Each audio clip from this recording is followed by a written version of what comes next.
कि हमारे बुजुर्गों ने हमें एक तमीज दी है कि निहायत नरम गुफ्तगू करना, अपनों के दरमियान जब रहना निहायत नरम गुफ्तगू करना, बाजू कुशादा रखना, आजीजी करना, जब भी मोमिनों के साथ रहे गुफ्तगू नरम, अखलाक तवाज़ो इनकिसारी के, ये हमारे बुजुर्गों ने तमीज दी।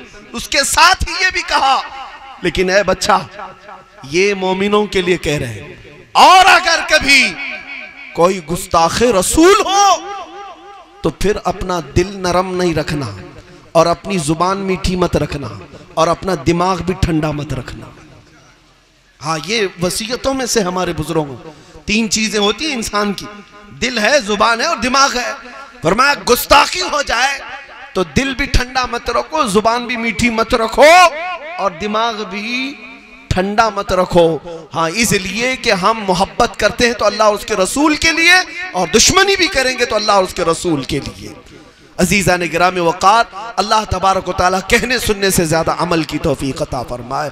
हिंदुस्तान के इन हालात पर मैं सिर्फ और सिर्फ इस मिंबर से ये ऐलान करना चाहूँगा कि इन गुस्ताखियों को अगर नहीं रोका जाएगा तो फिर हालात सख्त से सख्त हो सकते हैं और मुसलमानों में मौजूद वो चिंगारियाँ कभी भी शोला बन सकती हैं और यकीनन बनेंगी इंशाअल्लाह अज़ीज़। इसलिए कि ये बहुत सह चुके। मैं आज यहाँ पर तुम्हें भी वो दर्स दे करके जा रहा हूँ, ऐ मेरे अजीज़ों, खाना ना मिले सब्र कर लो, पानी ना मिले सब्र कर लो, बिजली ना आए सब्र कर लेना, घर जायदाद विरासत में ना मिले सब्र कर लो।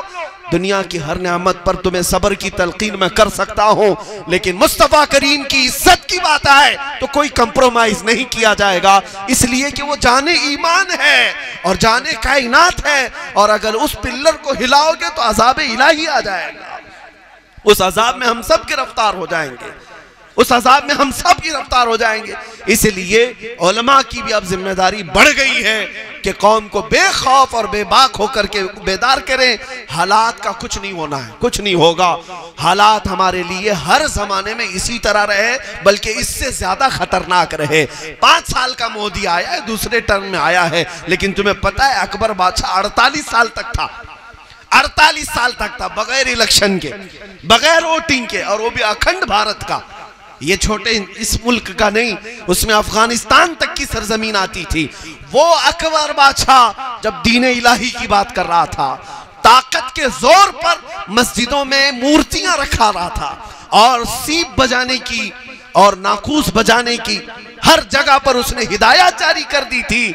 ऐसे डिक्टेटर के सामने भी एक आलिम रब्बानी मुजद्दिद अल्फसानी खड़ा हुआ और किसी से खौफ नहीं खाया, और उसने फिर ये ऐलान किया, अकबर तेरा लाया हुआ यह दीन नहीं चलेगा, जो चलेगा तो सिर्फ दीन मुस्तफ़ा ही चलेगा, मेरे मुस्तफ़ा करीम सल्लल्लाहु अलैहि वसल्लम का लाया हुआ दीन ही चलेगा। इस पादाश में उन्हें जेल भी भेजा गया, कई साल तक ग्वालियर की जेल काटे और फिर वापस वहां से रिहा होकर के भी आए। लेकिन आज मुझे बताओ मेरे अजीजों, अकबर 48 साल तक ताकत के जोर पर अपना एक नया दीन कायम करना चाह रहा था पूरे हिंदुस्तान में। है वो दीन कहीं पर? बल्कि मैं तो समझता हूं दीन इलाही का नाम अब हमारे बच्चों को पता भी नहीं होगा। यानी जो अकबर का लाया हुआ दीन था वो पता भी नहीं, हिस्ट्री भी खत्म हो गई। अकबर की न कब्र मिली, मर गया मरदूद, मुर्तद होकर मरा, काफिर होकर मरा। लेकिन बाकी अगर है तो मेरे मुस्तफ़ा की शरीयत ही बाकी है। इसीलिए अल्लामा किफायत अली काफी ने कहा था कि सब फना हो जाएंगे काफी वो, लेकिन हश्र तक नाम हजरत का जुबानों पर सुखन रह जाएगा। कोई गुल बाकी रहेगा न चमन रह जाएगा, पर रसूलुल्लाह का दीन हसन रह जाएगा। इसीलिए अब डरो मत। 48 साल का डिक्टेटर जालिम जब इस दीन मुस्तफ़ा को बदल नहीं सका तो 5 साल की बीजेपी आरएसएस क्या इसका उखाड़ लेगी, क्या खत्म कर लेगी, क्या खत्म कर सकेगी? मैं कहता हूं ये कुरान को बदलने निकले थे जो खुद बदल गए, चले गए।